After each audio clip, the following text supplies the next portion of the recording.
ओम नमो देश मित्रांनो, आज नवनाथ भक्तिसार या ग्रंथाचा अध्याय क्रमांक 16 वाचनाला काही क्षणातच सुरुवात होत आहे। आणि आज चैतन्य कानिफनाथ महाराज आणि चैतन्य गोरक्षनाथ महाराजांची आंब्याच्या झाडाखाली भेट होते आणि दोघांनाही त्यांच्या गुरूंची जे स्थान आहे हे कळतं। सुंदर असा अध्याय काही क्षणातच अध्यायाला सुरुवात होत आहे। नाथ भक्त परिवार इथं बसलेला आहे आणि काही क्षणातच आता पोथीला सुरुवात होणार आहे। यजमान प्रकाश भालेराव शास्त्रीजी।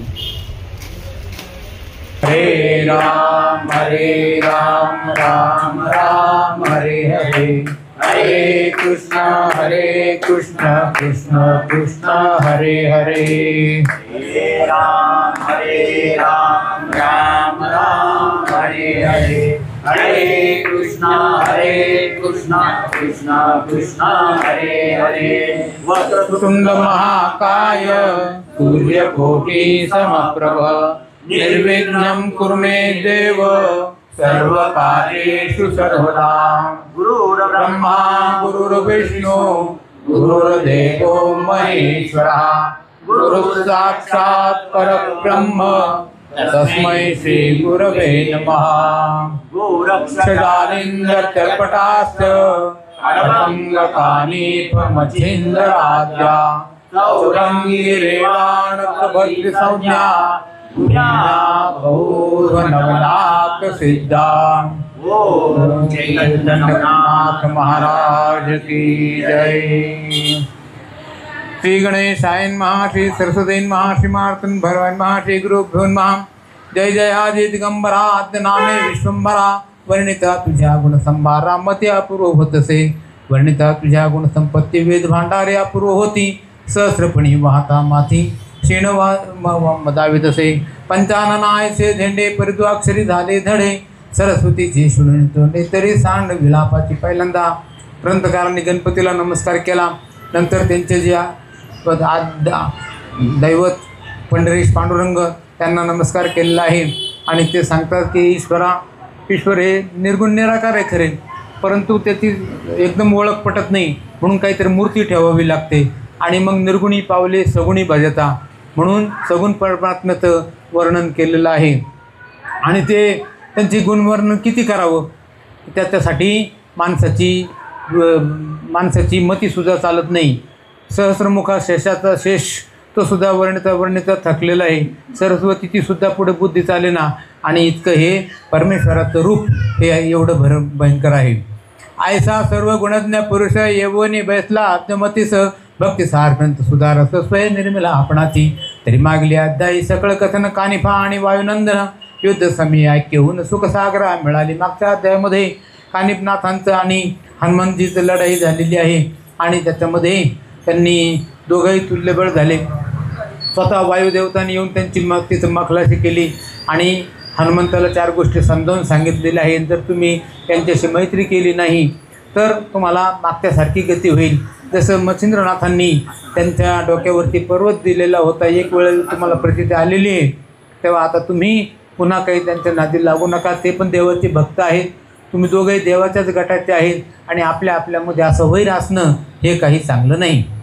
कानिफनाथ श्रीदेशामध्ये आलेले आहे आणि श्रीदेशामध्ये आल्यानंतर तिथं अगोदरच दूतांनी येऊन सांगितलेलं होतं मच्छिंद्रनाथांना कोणीतरी मोठा योगी आलेला आहे, त्याच्याबरोबर 700 शिष्य आहेत। आणि असं म्हटल्यानंतर मच्छिंद्रनाथ मनामध्ये भ्यायलेले, पण मात्र ज्यावेळेस त्यांना कळलं की हे गोरख नाहीत, हे कानिफनाथ आहे, मग मात्र त्यांनी लवाजमा सिद्ध केला, त्यांच्या स्वागताला गेले, मोठ्या सन्मानाने त्यांना उतरवून घेतलं, आणखीन हत्तीच्या अंबारीमध्ये बसवलं। मिरवत आपल्या शृंगमुर्ड नगरीमध्येही त्यांनी आणलेलं आहे।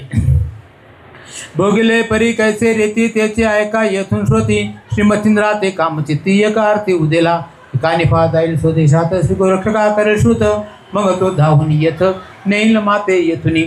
मग काय सगळे त्यांचे ते 700 शिष्य, त्याचप्रमाणे त्यांच्याबरोबर तिथे अनेक सेवक, हत्ती घोडे उंट सगळ्यांचा त्यांनी व्यवस्था लावून दिलेली आहे।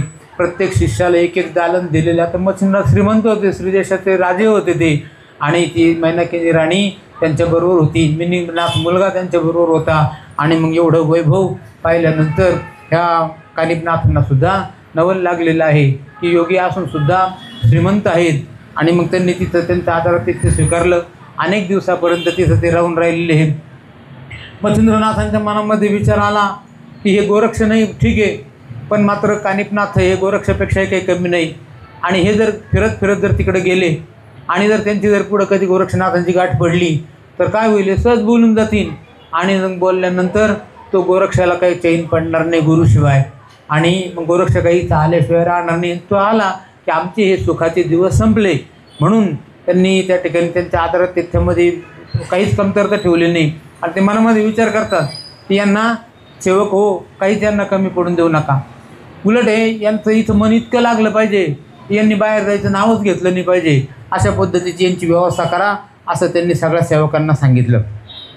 या उपरी अनेक योजना करीत की विषयी गोवाबानाथ, तरी हा कथा देशात जाणार नाही सर्वस्वय. काही म्हणाल तरी त्या कैशा युवती प्रत्यक्ष कामाच्या मूर्ती, द्यायच्या नेत्र कटाक्षी होती वेडे पिसे देवादी. द्यायच्या धर पोवळ्यांपरी दिसती दशन डाळिंबीची गोमटी, गौरवर्ण पिका घाटी ग्रीवा दर्शवी. बाहेर आणखीन त्यांनी योजना केलेली आहे. अनेक ज्या त्यांच्या दासी सेविका होत्या, अप्सरासारख्या त्या सुंदर होत्या, रंभा, मेनका, ते उर्वशी, तिलोत्तमा, अशा त्या स्त्रियांना त्यांनी त्यांच्या नाथांच्या बरोबर पाठवलेलं आहे. पण ते नाथ आहे ना, नाथा तुमचा योग परी विरक्तता विषयी, श्रीराज्यामध्ये मच्छिंद्रनाथे परीक्षिले समयी. मच्छिंद्रनाथांनी त्यांची परीक्षा घेतलेली आहे की यांना जर विषयामध्ये गुंतवून टाकलं तर आपला पण फायदा होईल आणि हे इथं कायमचीच राहून जातील. पण मात्र काय झालेलं आहे, ते नाथ विरक्त होते, एवढी श्रीमंती होती. आणि त्या अंतरिक्ष नारायणाचे अवतार झाल्यानंतर नाथ त्यांचे गुरु होते, हे सुद्धा प्रबुद्ध नारायणाचे अवतार होते. आणि त्यांच्या विषयामध्ये काही ते सापडलेले नाही. मग मात्र मच्छिंद्रनाथ विचार करतात की आपण यांना प्रयत्न केला पण हे काही याच्यामध्ये सापडत नाही. असो ऐसे लोटल्या मास मग पातारून मच्छिंद्रास, म्हणते आज्ञा द्यावी आम्हास स्वदेशास जावया. मग अवश्य म्हणून मच्छिंद्रनाथ नाना संपत्ती द्रव्य वपित, गजे वाजी उष्ट अमित द्रव्य बहुत दिधले. आता महिना झालेला आहे. मच्छिंद्रनाथांना त्यांनी एक दिवशी बोलावून सांगितलं. कानिपनाथ म्हणतात की गुरुजी, 1 महिनाभर झाला, आता काय आमचं इथं मन लागत नाही, आम्हाला जायला परवानगी द्या. मच्छिंद्रनाथ मनात विचार करतात की मी विचार करत होतो तुम्हाला जाऊनच द्यायचं नाही, पण काय करणार, तुम्ही काही विषयामध्ये सापडती नाही, मी इथं राहूनही तुमचा तसा काही उपयोग नाहीच आहे, तुम्ही जाताच आहे तर जा बाबा हो, असं म्हणून त्यांना परवानगी दिलेली आहे. त्यांनी अनेक त्यांच्याबरोबर हत्ती, घोडे, उंट, दास, दासी, आज बराच मोठा नजराणा, लवाजमा, गालीचे वाहनं, हे सगळं त्यांच्याबरोबर दिलेलं आहे. आणि त्यांना परवानगी दिली. 1 कोसपर्यंत त्यांच्याबरोबर ते रस्त्याला सोडायला त्यांना आलेले आहेत. आयशी ओपुनी अपार संपत्ती बोळ तसे मच्छिंद्र जाती, 1 कोस बोळवून मिळती परस्परांशी आदरे. ऐसे बोळवून कटक भार स्वस्थाना आला नाथ मच्छिंद्र, येरीकडे तीर्थवर करीत स्वदेशात चालला. मच्छिंद्रनाथांनी त्यांना 1 कोसापर्यंत जाऊन सोडून दिलेलं आहे आणि ते तिथून माघारी आलेले आहेत. आता इकडं हे कानिपनाथ निघालेले, त्यांनी गौड बंगाल देशाचा रस्ता धरला आणि ते गौड बंगालकडून ते पुढं त्या गौड बंगालची जी राजधानी आहे हेलापट्टण नगरी, ज्या गावामध्ये त्या जालिंदरनाथांना दिल्लीमध्ये पुरून ठेवलेलं होतं त्या गोपीचंद राजांनी, त्या ठिकाणी ते चाललेले आहेत. परंतु ही गोष्ट काही अजून त्यांना माहिती नाही. बहुचना ते वाते स्वती आहा स्वामी म्हणती, मग राजांगणी ही कीर्ती हेलावली सेवकमुखे. ही कीर्ती ऐकून रूपनाथ पुढे प्रेरता झाला दूत, त्या करवी उत्तम वृत्तांत मुनी कटकात आणविला. तो सांगते मुनीचा राजयोग, गावोगावीहून शिबिरे सुरंग, सांग धावता ती येऊन मागोमाग स्वामी लागे राहाव्या. त्या दूतांनी जाऊन सांगितलेलं आहे गोपीचंद राजाला, अहो फार मोठे महात्मा इकडून आलेले आहेत आपल्या भागामध्ये आणि ते आता काही दिवसामध्येच 4-2 दिवसामध्येच ते आपल्या हेलापट्टण नगरामध्ये येतील. मग त्यांचं वैभव काय सांगायचं, 700 लोक त्यांच्या बरोबर आहेत. हत्ती, घोडे, उंट, अनेक प्रकारचे गालीचे, तंबू, रावट्या, शामियाने आणि हे सगळं वैभवी असणारे गुरु हे आपल्याकडं आपल्या मार्गावरून चाललेले आहेत. तो सहज मार्गी करता गमन मही प्रवाही तर व्यक्त विपिन, तया विपिनी गती कर्ण नंदन सहज स्थिती लोटला. त्याने पाहिले गोरक्षकाचे, गोरक्ष पाहिले कानी फासे, दृष्टादृष्ट होता आदेशी एकमेका बोलले. तिकडे पोहोचण्याच्या पूर्वीच एका ठिकाणी गोरक्षनाथांची गाठ पडलेली आहे. आता हे कानिपनाथ मोठ्या वैभवामध्ये होते, हत्तीवरती बसलेले होते. त्यांनी लांबूनच पाहिलं की हा कोणीतरी आपल्यासारखाच योगी आहे, कान फाडलेले आहेत, जटा वाढलेले आहेत, तेजस्वी आहे, आणि हा काही सामान्य माणूस नसेल, हा कोणीतरी महात्मा असला पाहिजे. म्हणून त्यांनी तिथं आपल्या सेवकांना आज्ञा केली. सगळे लोक तिथं थांबलेले आहेत. आणि मग गोरक्षनाथांना पाहिल्यानंतर गोरक्षनाथांची पण त्यांच्याकडे दृष्टादृष्ट झाली. आणि मग हे गजकर्णनंदन कानिपनाथ खाली उतरून आलेले आहे, त्यांच्या पाया पडलेले, एकमेकांना नमन केलेलं आहे. आणि त्यांना एक वालीचा मोठा अंथरला, तिथं ते दोघंजणं गप्पा करीत बसले. आणि बाकीचे सगळे त्यांच्याबरोबर ते लोक आजूबाजूला आपल्या सेवकासारखे हात जोडून उभे आहेत. शीर्षविकासन खाली उतरला कर्णनंदन, बरजरी घालच्या पसरून गोरक्षकाचे बैसले. आपण बैसे उपटे नेटी बोले कानिफा वाघवटी, नाथ पंथ हा वरदपुटी कोण गुरु लाहिला. हे ऐकून गोरक्षनाथ मचिंजन्मापासून कथा सांगत, वरद पाणी उदय मित्र प्रसन्न झाला. त्यास तुम्ही माझ्यासारखेच दिसतात, तुमचे पण कान फाडलेले आहेत, जटा वाढलेले आहेत, तेजस्वी तुम्ही दिसतात. कोण गुरु तुमचे, तुमचं नाव काय, असं विचारल्यानंतर हे मच्छिंद्रनाथ शिष्य गोरक्षनाथ सांगतात की मी हरिनारायणाचा अवतार, गौऱ्यांच्या ढिगामध्ये जन्माला आलेलो, आणि माझे गुरु हे दत्ताचे प्रथम भाग मच्छिंद्रनाथ कविनारायणाचे अवतार आहेत. असं सांगितल्यानंतर त्यांना दोघांना एकमेकांना आनंद झाला आहे. तुम्ही कोण असं म्हटल्यानंतर कानिपनाथांनी पण आपली ओळख करून दिलेली आहे. अंतरिक्ष नारायणाचे अवतार जालिंदरनाथ ते माझे गुरु आहेत, आणि माझासुद्धा प्रबुद्ध नारायणाचा अवतार आहे असं सांगितल्यानंतर दोघंजणं गप्पा गोष्टी करीत बसलेले आहेत. आणि एवढ्यामध्ये काय झाले, कानिपनाथ जे आहे ते थोडे विनोदी होते, हसी मजाक करणारे होते. अंतरामध्ये काही नाही, पण मात्र सहज म्हणून गप्पा गोष्टी करायच्या.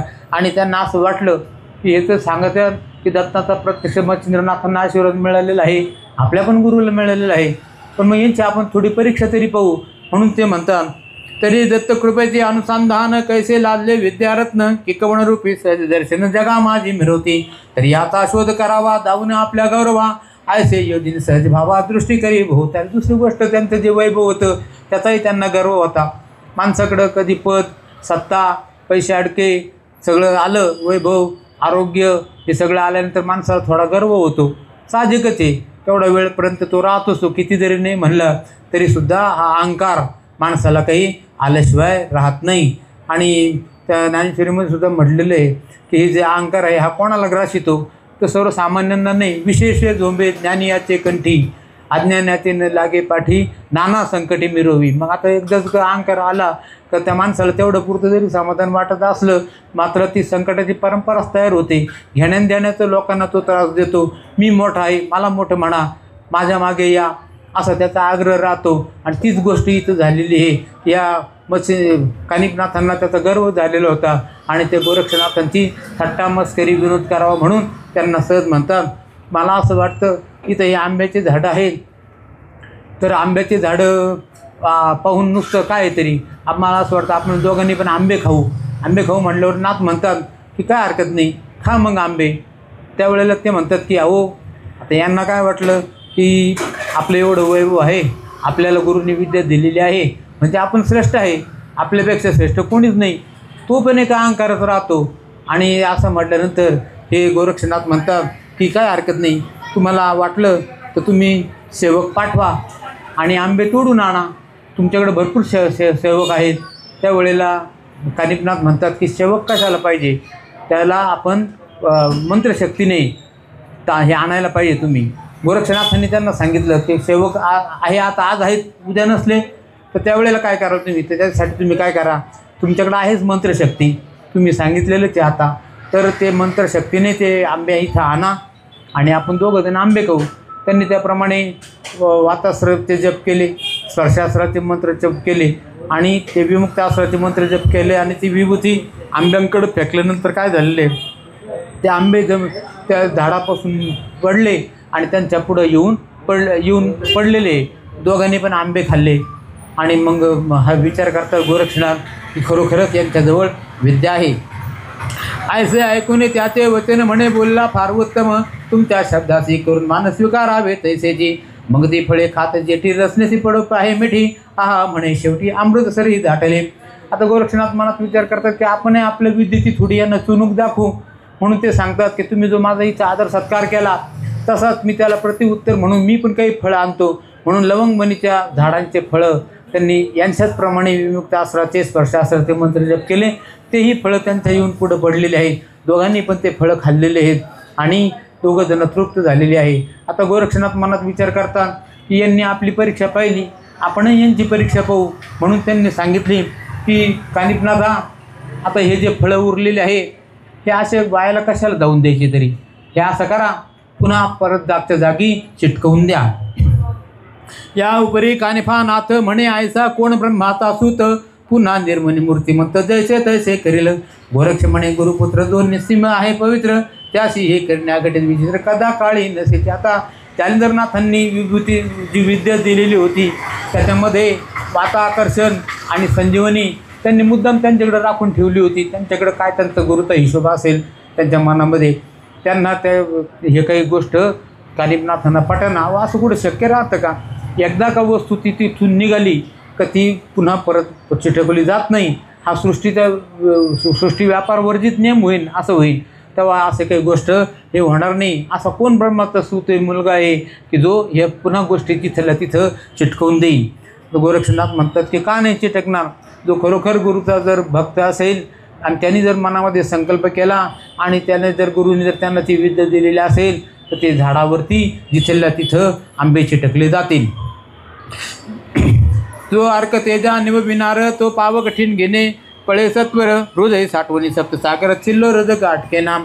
जो आपुले प्रतापे करून क्षराब्दे करलं ग्रहवासन, तो तक्रार करता सदैव सदन भीग कोण मागेल केवता. तस्मात ब्रह्म्याची काय कथा जो अनंत ब्रह्मांडे होई निर्मिता, सर्व कर्तव्याचा करता गुरु कृपेची मृतसे. गोरक्षनाथ म्हणतात की अरे खरोखर जर गुरुच्यावरती जर श्रद्धा भावना असेल आणि गुरुने जर आपल्याला ती विद्या दिलेली असेल तर हे असं अशक्य गोष्ट, अशक्य ते काय तुम्हा नारायणा निर्जीव सजीव करावं या. तेव्हा अशा गोष्टी होऊ शकतात. आणि असं म्हटल्यानंतर त्या कानिपनाथांना सुद्धा मोठं नवल लागतं. अशक्य ते शक्य करतील स्वामी. कारण की ती ताकद त्या गुरुची राहते. जे शिष्याचं फक्त मोठेपण राहतं, प्रत्यक्ष ते काम त्यांचे गुरुजी हे करीत असतात. असं ऐकल्यानंतर कानिपनाथांना ते काही पटत नाही आणि त्यांना मनामध्ये रागसुद्धा आलेला आहे. आणि ते म्हणतात की काय तू गुरुचं महिमान वर्णन करतो. अरे तुझे गुरुजी मला माहिती आहे. आत्ताच मी श्रीराज्यामधून आलो आणि त्या ठिकाणी तुझे जे गुरु तू सांगितलेले मच्छिंद्रनाथ कविनारायणाचा अवतार, ज्यांनी हनुमंताच्या डोक्यावरती पर्वत दिला, वीरभद्राला जिंकलं, काळिका मातेला जिंकलं, हे सगळ्या गोष्टी खऱ्या असतील. पण आज मात्र तशी गती राहिलेली नाही. आज ते श्रीराज्यामध्ये खिचवत पडलेले हे नरकामध्ये. वास्तविक पाहता योग्यांचं हे काम नाही. योग्यांनी जागोजागी जावं, लोकांना बोध करावा आणि ते मात्र त्या श्रीराज्यामध्ये मैनाकिनी राणी त्याच्याशी लग्न करून बसलेले आहे. आणि एवढंच नाही तर त्यांना मुलगासुद्धा झालेला आहे, मिनीनाथ त्याचं नाव आहे. आणि तू काय गुरुच्या गोष्टी करतो असं म्हणल्यानंतर गोरक्षनाथांनाही राग आलेला आहे. ते म्हणतात अरे माहिती आहे तुझा पण गुरु काय आहे. तुझा गुरु त्या छेलापट्टण नगरामध्ये गोपीचंद राजाने घोड्याच्या लिदीमध्ये पुरलेला आहे. त्यांनी गंज लोकांना देवदेवतांना जेरीस आणलं, खाली डोकेवरती पायाशी अवस्था केली. पण आज मात्र ते तसं राहिलेलं नाही. आज मात्र त्यांना असा जालिंदर राजा गोपीचंद राजा वास्तात भेटला की त्यांनी घोड्याच्या लिदीमध्ये त्यांना पुरलेला आहे. तुझा गुरु जालिंदर नाथ प्रतापहीन दीनबहुत, 10 वर्षे आजपर्यंत नरके नित्य पडतसे. हेला पट्टण गौड बंगाल देशी वसाद मिळाला त्यासी, धन्य गोपीचंद प्रताप राशी निरगती ते परतसे. काय तो राजा आहे श्रेष्ठ. अहो त्यांनी खुशाल त्या योग्याला जमिनीमध्ये ठेवलेलं आहे. आणि असं म्हणल्यानंतर ह्या दोघांनाही मोठं नवल लागलेलं आहे. मात्र एक गोष्ट झालेली आहे, या उखाळ्या पाखाळ्या करताना तू श्रेष्ठ का मी श्रेष्ठ, तू मैं तू हे करताना दोघांनाही आपल्या गुरुचा शोध लागलेला आहे. तरी प्रतापी गुरु आयसा भक्त सोडवीत नरक्लेशा, तयाच्या वर्ध कृपे आयसा आताच हे पाय भ्रष्टा. मग घेऊन भस्मचिमटी मंत्रप्रयोग बोले होटी, संजीवनी ते संजीवनी ते संजीवनी ते पीयूष थाटी सकळ फळा ते मिरवली. आयसी सकळ प्रयोगी फळे संपूर्ण जैसी होती ठेली होऊन, ते कानिफानाथ पाहून मनिशंकित पै झाला. आणि त्यांनी हातामध्ये विभूती घेतली. अरे बघ तू म्हणतो ना गुरु माझे श्रेष्ठ आहे की नाही, तर हे फळं मी चिटकून दाखवतो असं म्हणून त्यांनी हातामध्ये विभूती घेतली, स्पर्शास्त्र मंत्राचे जप केले, संजीवनीचे जप केले आणि आपल्या गुरुचं स्मरण केलं आणि असा संकल्प केला की हे जे फळं जिथं होते तिथं जाऊन पुन्हा पहिल्यासारखे चिटकून राहोत. आता गुरुचा संकल्प होता तो, त्यांना गुरुचं तिथं गुरु साक्षी होते आणि त्यांच्या गुरुची ताकद उभी राहिली. जी विद्या थोडीशी यांच्याकडे नव्हती कानिफनाथांकडं, माताकर्षण आणि संजीवनी त्यांना शिकवलंच गेलं नव्हतं आणि ते फळं पुन्हा पहिल्यासारखे चिटकले. हे पाहिल्यानंतर मात्र कानिफनाथांचा पूर्ण गर्वहरण झाला. ते त्यांना शरण गेलेले, त्यांच्या पाया पडलेले हे की मला असं वाटत होतं आतापर्यंत मीच मोठा आहे, पण ईश्वराने आपल्यापेक्षा मोठे लोक या सृष्टीमध्ये निर्माण केलेले आहे. परी आयशा बोलता विरुद्ध बोला, माते सर्वज्ञ लाभ झाला, शोधित फिरलो जालिंदराला, ठावला आदळा तुझं पाशी. यापरी गोरक्ष बोले वचने बोलला ते अत्यप्रमाण, माझा लाभ तुझे कारण तुझा लाभ म्हणजे झाला. रे गोरक्षनाथा, तुमच्यामुळं मला माझ्या गुरुची किंमत कळली, तुमचंही मोठेपण सिद्ध झालेलं आहे. आणि आता मी जालिंदरनाथांचा शोध करीत करीत, कानिफनाथ म्हणतात, शोध करीत करीत निघालो होतो. अनेक ठिकाणी मी जायचो, लोकांना विचारायचो, पण कोणीच मला ते काही पत्ता दिला नाही. आज मात्र ह्या निमित्ताने होईना त्यांचा शोध मला लागलेला आहे आणि मी आता माझ्या गुरुकडे जाईन. कधी मला आता गुरुचा शोध लागल्यानंतर कधी जाईन मी आणि कधी गुरुचं चरण पाहीन, अशी इच्छा कानिफनाथांना झालेली आहे. या उपरी गौरनंदन स्पर्शाश्रमुखे जलपून, वृक्षात येथे फळे नेऊन जेथील ते झटेली. गोरक्ष चालला श्रीदेशात, कानिफा गोडमंगा आली जात, हेला पट्टण लक्ष्मी पंथ, कुच मुक्काम साधितसे. गोरक्षनाथ आता दोघांनी एकमेकांना वंदन केलं, नमस्कार केला आणि दोघांनी विरुद्ध दिशा धरलेल्या आहेत. कानिफनाथ निघाले श्री आपलं हेलापट्टण नगराकडं आणि ते गोरक्षनाथ निघाला आहे श्रीराज्यामध्ये आणि आता काही दिवसामध्ये त्या ठिकाणी जाऊन ते पोचतील. तर शिष्य कथा कठाटी गमन करता वाटोबाटी, तो हेलापट्टण काननपुटी जाऊन हा पोचला. तो वृत्तांत राजाची कळला, कानिफा आहे गावाला, परिवार असे गोपीचंद वेला सवे सामोरा जात असे.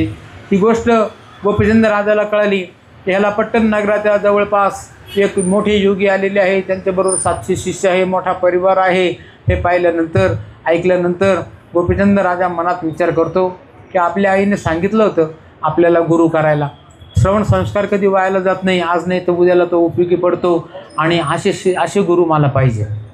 योगायोगाने ते आलेले आहेत, नाही तर माझ्या आईने पाहिले होते माझ्यासाठी गुरु जालिंदरनाथ. अहो ते सामान्य माणसासारखे राहायचे, गल्ली बोळामध्ये कुठेतरी झोपायचे आणि घाणेरड्या बस्तीमध्ये तिथं राहायचे आणि त्यांना कशाचाही तिटकारा कधी वाटला नाही आणि त्यांनी कोणाचा दुस्वास केला नाही, पण मात्र ते गुरु काय मला योग्य वाटलेले नाहीत असं त्यांच्या मनामध्ये आले. वास्तविक पाहता हे जे काही आहे त्याच्या प्रारब्धानुसार राहतं. जनक राजा राज्य करी, शुक नागवाचे अवधारी. शुक ऋषी जे आहे त्यांचा जन्म झाल्यापासून स्त्रीचा संपर्क नाही, माहिती नाही आणि विषयाचा संबंधच नाही, लेस नाही. ते त्यांच्या आनंदामध्ये राहायचे आणि इकडं जनक राजाचं असं भाग्य होतं की त्याला राज्य होतं. दोघांची अवस्था सारखीच, पण मात्र प्रारब्ध भिन्नतेने ज्याला त्याला जसं तशी परिस्थिती असेल त्याप्रमाणे ते जसे त्यांचे कर्म असतील त्याप्रमाणे त्यांना तशी अवस्था मिळते. बोध जरी झाला तरीसुद्धा कोणी श्रीमंत, कोणी गरीब, कोणी मध्यम अशा प्रकारच्या अवस्थेमध्ये राहत असतो.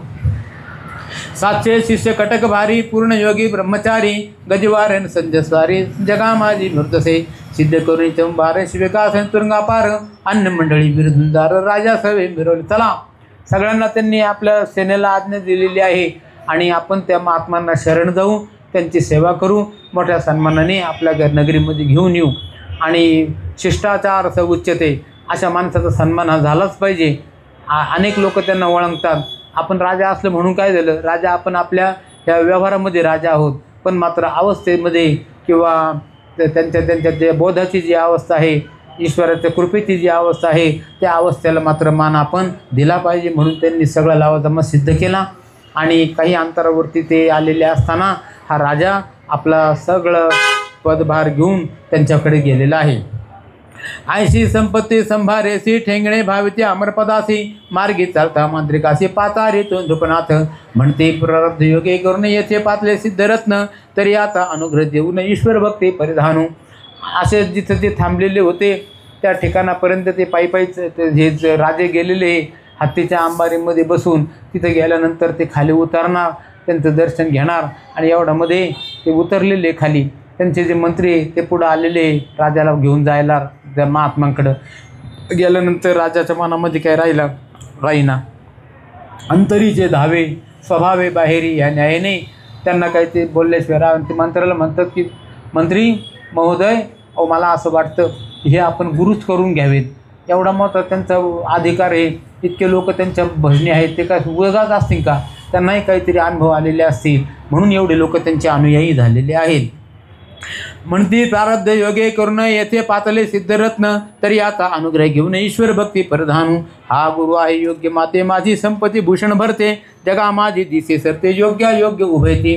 ना तरी गुरुमम मातेने योजिला कंगालहीन, रत्नपती काच्या आणून जालिंदरनाथ मिरवला. जालिंदरनाथ काही सामान्य होते, हे मात्र मोठे गुरु आहे. अहो मी राजा आहे, माझ्या योग्यतेचेच गुरु मला पाहिजे. माझ्या पंक्तीमध्ये सामान्य लोक कसे काय बसतील, तर माझ्या योग्यतेचेच माणसं बसतील आणि गुरुसुद्धा माझ्या योग्यतेचे मला मिळायला पाहिजे होते. आणि योगायोगाने ते आज इथं आपल्या घरापर्यंत दारापर्यंत आलेले आहेत. अमंगळ गल्ली कुशळ स्थान, ज्ञानी बहुत पिशा समान, तुम गुरुमाते मातेने जालिंदर योजिला. अहो ही योग्य नसे संगत, काय केले श्रीजातीत, परी आता उदिले उचिता उचित गुरु कानिफा अम्मासी. मात्र माझं भाग्य थोर म्हणून कानिफनाथांसारखे गुरु तेही माझ्या घरी दारात चालत आलेले. कोणीतरी म्हटलेलं आहे की आपण फक्त प्रयत्न करीत राहायचे, सत्कर्म करीत राहायचे आणि ज्या वेळेला आपल्याला गुरु करण्याची इच्छा होईल त्यावेळेला आपण गुरु शोधायची गरज नाही, गुरु आपल्याला शोधित येतात. आणि तशीच ही गोष्ट झालेली आहे. कानिफनाथ त्या ठिकाणी आलेले आहेत. ऐसे कटक थाटी राव जाय सगम वाटी, त्या वाटी योगींद्र जेठी जाऊन या मिळाला. प्रियताती गोपीचंद हृदय झळाळला पार क्रोध, परिविकार गळा पार तेने क्रोध संचरला. मग त्यांनी जाऊन ह्या कानिफनाथांच्या पुढे गेलेले, लोटांगण घालीत गेलेले, साष्टांग दंडवत घालीत गेलेले, नमस्कार केला त्यांना. आणि कानिफनाथांनी जेव्हा राजाकडे पाहिलं तर त्यावेळेला काय त्यांच्या मनात विचार आले असतील, त्यांच्या मनात हेच विचार आले, हाच तो राजा गोपीचंद ज्याने माझ्या गुरूंना जालिंदरनाथांना घोड्याच्या लिदीमध्ये पुरलेलं आहे. काय करावं असं वाटतं की लगेच त्याचा सूट घ्यावा, त्याचा इथं जागेवर मारून टाकावा. प्रचंड क्रोध आलेला आहे, पण मात्र त्यांनी आवरलेला आहे. आपल्या गुरूंनीसुद्धा शांतता धरलेली होती आणि शांततेमध्ये जे आहे ते कशातच नाही. तेव्हा एवढा उतावळेपणा करणं काही योग्य नाही. आपण यांना करू शासन तर करणारच आहे, पण मात्र आता लगेच नाही. आपले गुरुजी कुठे आहेत, त्यांचे मला एकदा चरण पाहायचे आहेत आणि त्याच्यासाठी त्यांनी थोडी शांतता घेतली. जालिंदरनाथ ह्या कानिफनाथांचा यांनी योग्य सत्कार केला, पाया पडलेले आणि आपल्या हत्तीच्या अंबारीमध्ये बसवलं. शृंगमुर्ड नगर आपले त्यांच्या त्या नगरीमध्ये आणलेलं आहे, ह्याला पट्टण नगरीमध्ये, आणि त्यांना सोन्याच्या सिंहासनावर बसवलं. दरबारामध्ये त्यांची पूजा केली आणि त्यांच्या पुढं हात जोडून उभा राहिलेला आहे. ऐसे साधक याचक म्हणे तुम्ही कल्पतरू कल्पनापूर्णी, ऐसे स्थिती जानवी जीवनी वळवेत मध्यवर्ती.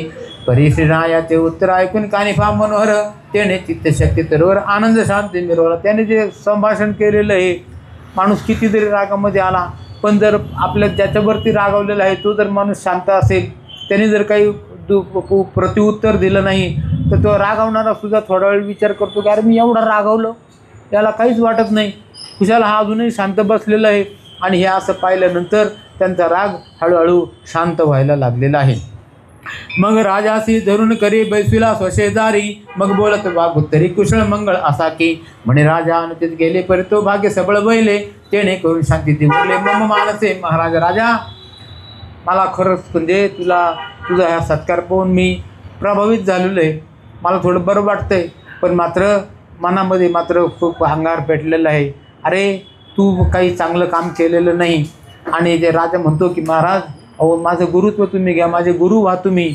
ते म्हणतं की अरे तू ज्याचा गुरु करायला पाहतो, अरे त्याच्या गुरुला मात्र तू घोड्याच्या लिजीमध्ये पुरलेलं आहे. आणि ही जवळला त्यांना ऐकलं, त्या गोपीचंद राजाला आतापर्यंत वाटत होतं की ही गोष्ट गुप्त आहे, कोणालाच माहिती नाही, पण मात्र ती बरोबर माहिती झालेली आहे. मग मात्र राजाला कळून चुकलं की आता हे कानिफनाथ आहेत आणि हे काही सामान्य माणूस नाही, यांचा राग प्रचंड हे आपल्याला कळालेले पण गोष्टी त्यांच्या कानावरती आलेल्या आहेत. आणि आता एखाद्या वेळेला हे जर रागावले तर आपल्याला तळपट करतील, आपल्याला जागेवर मारूनही टाकतील आणि हे राज्यसुद्धा नष्ट करतील. हे महाराजा, योग संपत्ती कामना वेदली माझे चित्ती, अनुग्रह चोद घेऊन निगती सनातपणे मिरवावे. तरी प्रांजळ करून माते कृपे उपने अनुग्रहाते, आपला साह्य म्हणून सरते ती लोके मिरवावे. कानिफा म्हणे नृपा ऐक, मम अनुग्रहाती उत्तम दोंदिक, घेऊ पाशी भावपूर्वक परी तुवा भाव नाशिला. अरे त्याप्रमाणे कोजागिरीच्या दिवशी 100, 200, 500 लिटर दूध तयार करतात, गरम करून त्यात चंद्राला नैवेद्य दाखवला जातो. आणि त्या नैवेद्यामध्ये जर चुकून जरी समजा एखादा मिठाचा खडा पडला तर ते 500 लिटर दूधसुद्धा हे नष्ट होतं, खराब होऊन जातं, पिण्याचं लायक राहत नाही. तसंच तू पण अशीच गत केलेली आहे की हे सगळं तुझं राज्यवैभव आहे, पण मात्र तुझ्या हातून ही उद्दामपणाची कृती घडली आणि तू जालिंदरनाथ महाराजांसारख्या महात्मांना घोड्याच्या निधीमध्ये पुरलेला आहे.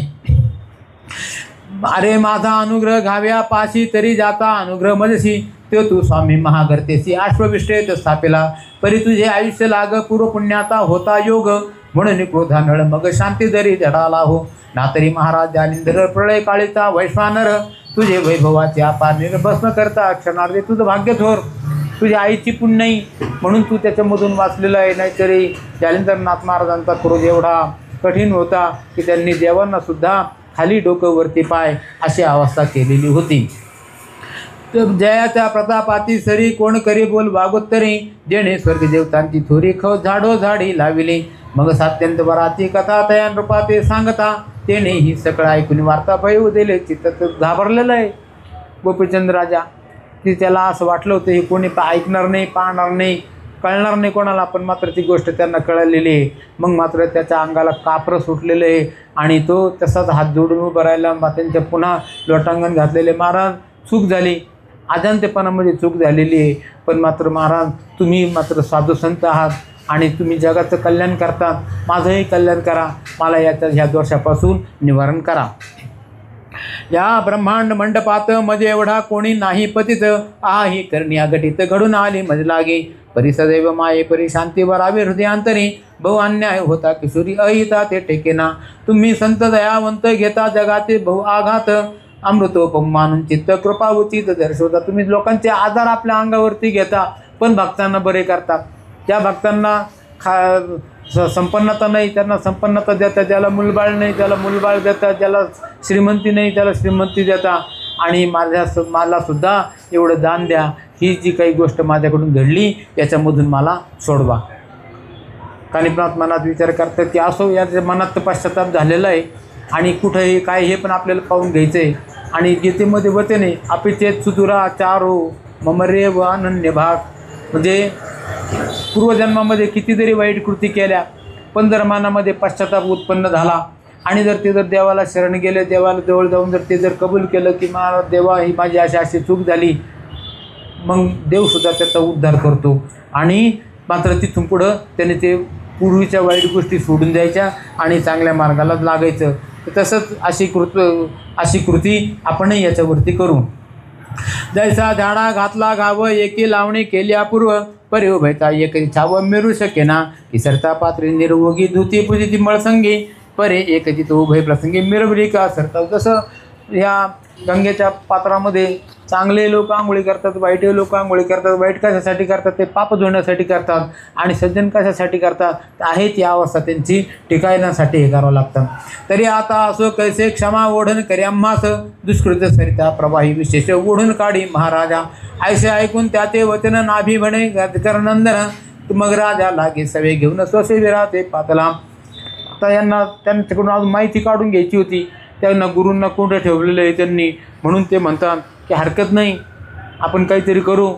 तुझी पुण्याई थोर, तुझ्या आईची पुण्याई थोर, म्हणून तू आतापर्यंत वाचलेला आहे आणि तू माझ्या पण हातातून वाचला आणि गुरूंच्या पण हातातून वाचलेला आहे. तेव्हा आता चला, आता शिबिरामध्ये ते गेलेले आहे. शिबिरामध्ये गेल्यानंतर त्या ठिकाणी त्यांच्या पुन्हा या सगळ्या गोष्टी चाललेल्या आहे. आणि ही जी गोष्ट आहे ती ह्या त्यांच्या ज्या सेविका होत्या तिथं त्यांचं ते हेर खातं होतं, त्यांनी ह्या सगळ्या गोष्टी ऐकलेल्या आहे. आणि मैनावती राणीकडे गेलेलं आहे. सती मैनावती त्यांना सांगितलेलं आहे की असे कोणतरी कानिपनाथ आहे, ते म्हणतात की त्यांचे गुरु जालिंदरनाथ आहे. मग तुमचे गुरु आणि ते म्हणजे तुमचे ते गुरु भाऊ, त्यांची तुम्ही गुरु बहीण, आणि मात्र त्यांना ह्या गोष्टीचा सोगावं लागलेलं आहे. अशी घटना झाली जी तुम्हाला माहिती नाही, आम्हाला माहिती नाही. अहो ह्या गोपीचंद राजाने तुमच्या पुत्राने फार मोठं वाईट कर्म केलेलं आहे, त्या जालिंदरनाथांना घोड्याच्या निधीमध्ये पुरलेलं आहे. म्हणाल कैसी कळली मात तरी जालंधराचा आला सुत, अपार वैभव कानिफानात विद्यार्णव दुसरा, तरी त्याचे वैभव पाहून शेवटी नटला आपला नंदन, परी जालिंदराचे वर्तमान श्रुत केले तेनेची, आता राजा त्या शिबिरी गेला आहे सपरिवारी, तेथे घडेल कैसे बरे वृत्त सांगू पुढे. आता राजा राजवाड्यामधून निघून त्यांचं जे शिबिर बाहेर त्यांना जो दानुसार दिलेला होता, उभं राहण्यासाठी जागा दिलेली होती, तिथं रावट्या तंबू त्यांचे 700 शिष्य होते, तिकडं राजा आणि कानिफानाथ हे गेलेले आहेत. मग या राणीला मोठं वाईट वाटलेलं आहे की आतापर्यंत तिला पण ही गोष्ट माहिती नव्हती आणि ती मनामध्ये विचार करते की आपण काहीतरी केलं पाहिजे. राजा पातला सदना प्रति परी येताची वंदिली मैनावती, मग झाला वृत्तांते प्रति निवेदिला राजाने, वृत्तांत निवेदन म्हणे तिची जाऊन शिबिरासी, युक्ती प्रयुक्ती बोधून त्याशी महावेगना निवटावे. आता राजाला तिथून परवानगी मिळाली घरी जायला. घरी आल्याबरोबर राजाने पहिलं काम काय केलं असं, त्याच्या आईच्या पायावरती गेलं, शरण गेलं, नाही आई आई असं असं झालेलं आहे. आणि त्यांना तर ते कळलं आणि त्यावेळेला आई म्हणते, अरे निदान तू सगळ्यांशी खोटं बोलायचं, पण निदान माझ्याशी तरी खरं बोलायला पाहिजे होतं. आई वडील आपले इष्ट मित्र सगळे सोयरे वकील डॉक्टर ज्यांच्याशी आपला संबंध येतो त्यांच्याशी जर खरं बोललो, वैद्य, आणि जर आपण जर खरं नाही बोललो तर त्यांना आपली काय अवस्था ती कळणारच नाही आणि मग ते काय उपाययोजना करतील त्याचाही आपल्याला काही उपयोग होत नाही. तेव्हा ही तू पण मोठी चूकच केलेली आहे. आणि मग ती राणी मनामध्ये विचार करते, आता काय करावं, आपला मुलगा हा काही सामान्य दोष नाही, 5 जे महापातक आहे, ब्रह्महत्या सुरापानम संयम गुरुवंगना गमहा, म्हणजे एखाद्या व्यक्तीचा घात करणे, प्राण्याचा घात करणे, ब्रह्महत्या, सुरापान दारू पिणे, संयम दुसऱ्याची वस्तू अनाधिकाराने घेणे, गुरुवंगना गमा म्हणजे आपली स्त्री सोडून दुसऱ्या स्त्रियांशी होणे, आणि 5वं जे महापातक आहे ही 4 संगती, त्यालासुद्धा महापातक म्हटलेलं आहे. तेव्हा तू काही सामान्य बाळ नाही बाळा, खूप मोठा तू गुन्हा केलेला आहे आणि माझ्या सुदैवाने ते इथं आले म्हणून, अन्यथा खूप मोठा अनर्थ झाला असता. आता आई मनामध्ये विचार करते की आता लेकरू किती जरी चुकलं, आईला मात्र ते चुकलं म्हणून वाटत नाही. आई विचार करतो, आईला विनंती करतो की गोपीचंद राजा, आई आई काही पण कर, तू तिथं जा आणि ह्या तुझ्या भाच्याला सोडवा, तुम्ही आता गुरु भाऊ बहीण आहात, योगायोगाने हे नातं तरी आता उपयोगी पडलं पाहिजे आणि माझी याच्यातून सुटका झाली पाहिजे. मग आपली कथा मुळापासून त्या नाथाशी निवेदून हे स्वतः हाती लागी करणे, मज न कळता महाराजा ऐशी ऐकून त्याची वाणी बोलता झाला कानिफा मुनी, ऐशी असून बरवी करणी जालिंदरा ते मिरवले. तिथं कर्तव्य केलेलं आहे, गेलेली त्या नाथांच्या शिबिरामध्ये गेल्यानंतर जाऊन त्यांच्या पाया पडू लागलेली आहे.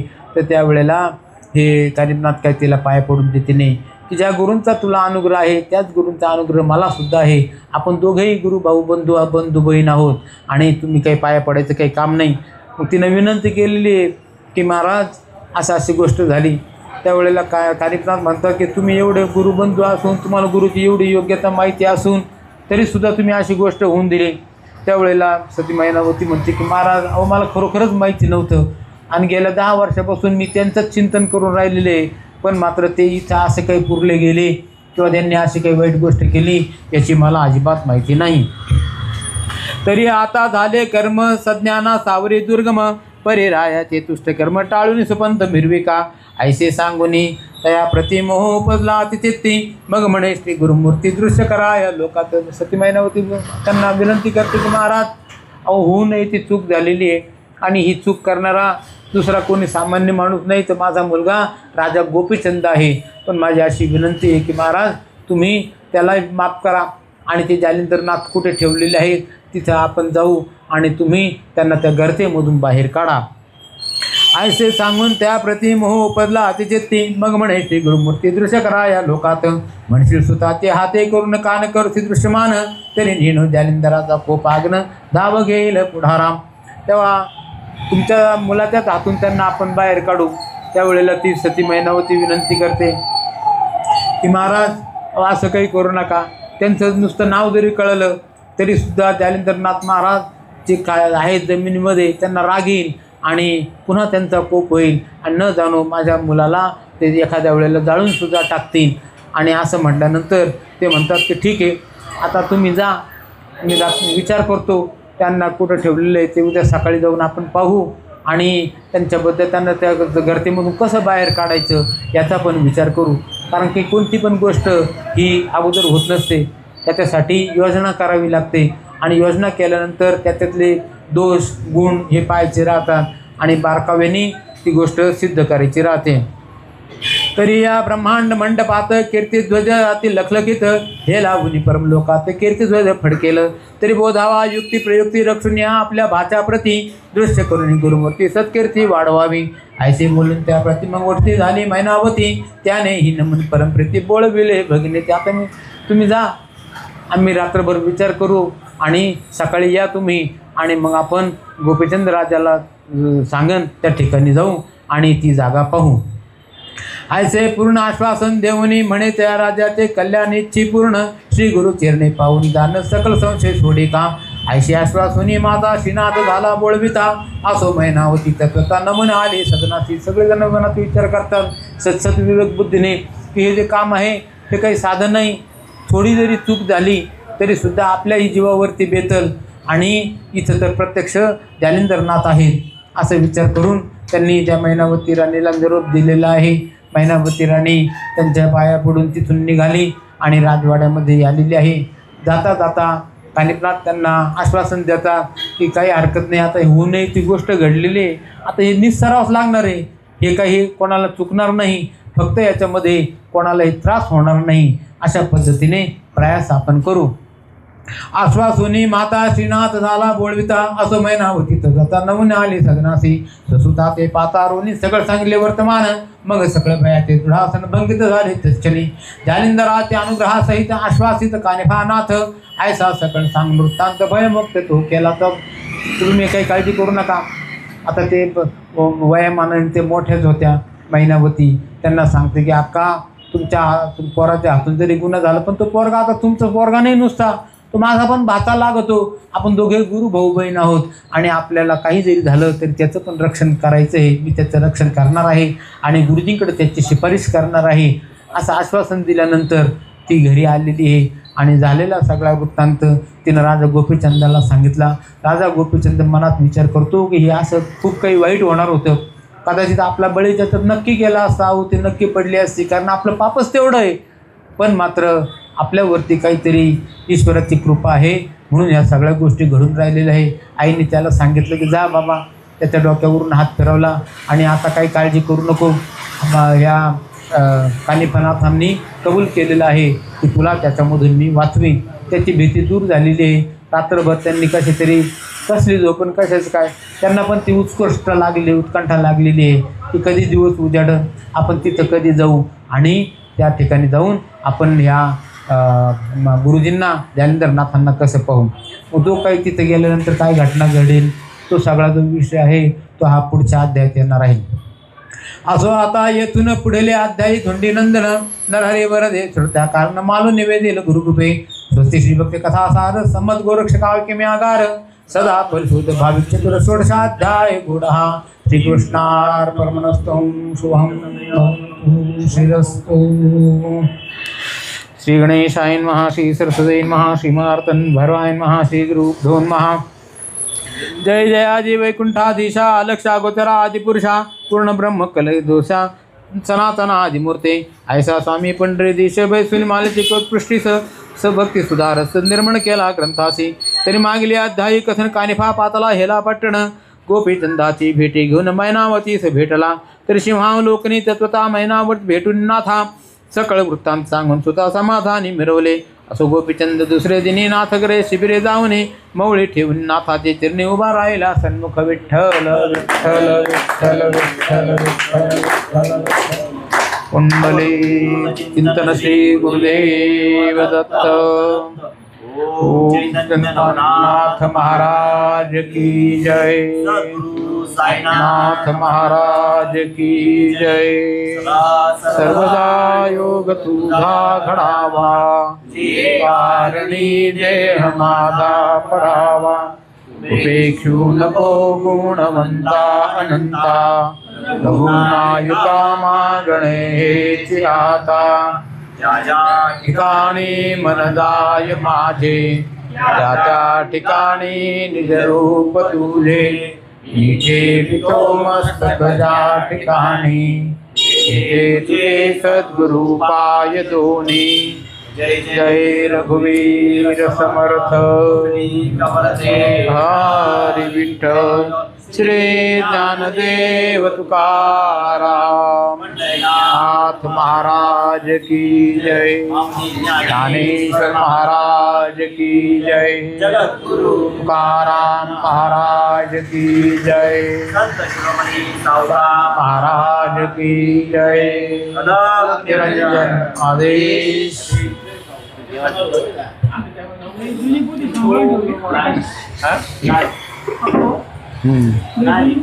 हा ग्रंथ मंदिर हा नारायण तात्याचे पाहिजे बरं हा नारायण तात्या त्यांचे भाऊ ना मोठे